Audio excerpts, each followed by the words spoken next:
ರೋಪ್ವೇಯಲ್ಲಿ ಪರಸ್ಪರ ಕೇಬಲ್ ಕಾರುಗಳು ಡಿಕ್ಕಿ ಹೊಡೆದಂತಹ ಪರಿಣಾಮ ಮಹಿಳೆಯೊಬ್ಬರು ಮೃತಪಟ್ಟಿರುವಂತಹ ಘಟನೆ ಜಾರ್ಖಂಡ್ನಲ್ಲಿ ಸಂಭವಿಸಿದೆ. ದಿಯೋಘರ್ ಜಿಲ್ಲೆಯ ಬಾಬಾ ಬೈದ್ಯನಾಥ ದೇವಸ್ಥಾನದ ಸಮೀಪವಿರುವ ತ್ರಿಕೋಟು ಬೆಟ್ಟದಲ್ಲಿ ಈ ದುರ್ಘಟನೆ ಸಂಭವಿಸಿದೆ.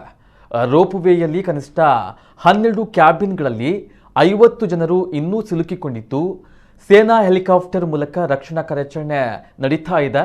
ಆದರೂ ಸಹ ಯಶಸ್ಸು ಕಾಣ್ತಾ ಇಲ್ಲ ಎಂದು ತಿಳಿದು ಬಂದಿದೆ. ಒಂದಕ್ಕೊಂದು ಡಿಕ್ಕಿ ಹೊಡೆದ ರೋಪ್ವೇ ಕಾರುಗಳು ಕೇಬಲ್ ಕಾರುಗಳ ಡಿಕ್ಕಿಯಾದ ಪರಿಣಾಮ ತಾಂತ್ರಿಕ ದೋಷ ಕಾಣಿಸಿಕೊಂಡಿದ್ದು, ವಾಹನಗಳು ಅದೇ ಸ್ಥಳದಲ್ಲಿ ನಿಂತಿವೆ.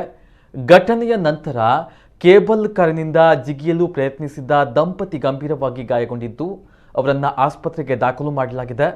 48 ಜನರು 12 ಟ್ರಾಲಿಗಳಲ್ಲಿ ಇದ್ದಾರೆ. ಅವರು ಸಿಕ್ಕಿ ಹಾಕಿಕೊಂಡು ಸುಮಾರು 17 ಗಂಟೆಗಳು ಕಳೆದಿವೆ. ಇದೇ ವೇಳೆ ಮಹಿಳೆಯೊಬ್ಬರು ಮೃತಪಟ್ಟಿದ್ದಾರೆ ಎಂದು ಜಿಲ್ಲಾಡಳಿತ ದೃಢಪಡಿಸಿದೆ. ಕಾರ್ಯಾಚರಣೆಗಾಗಿ ರಾಷ್ಟ್ರೀಯ ವಿಪತ್ತು ನಿರ್ವಹಣಾ ಪಡೆ NDRF ತಂಡವನ್ನು ಸ್ಥಳದಲ್ಲಿ ನಿಯೋಜನೆ ಮಾಡಲಾಗಿದೆ. ತ್ರಿಕೋಟು ರೋಪ್ವೇ ಭಾರತದ ಅತಿ ಎತ್ತರದ ಉದ್ದನೆಯ ರೋಪ್ವೇ ಆಗಿದೆ.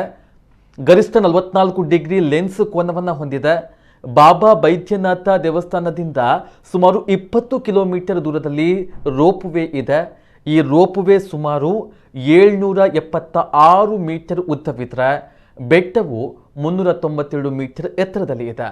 ರೋಪ್ವೇಯಲ್ಲಿ 25 ಕ್ಯಾಬಿನ್ಗಳಿವೆ. ಪ್ರತಿ ಕ್ಯಾಬಿನ್ನಲ್ಲಿ 4 ಜನರು ಕುಳಿತುಕೊಳ್ಳಬಹುದು.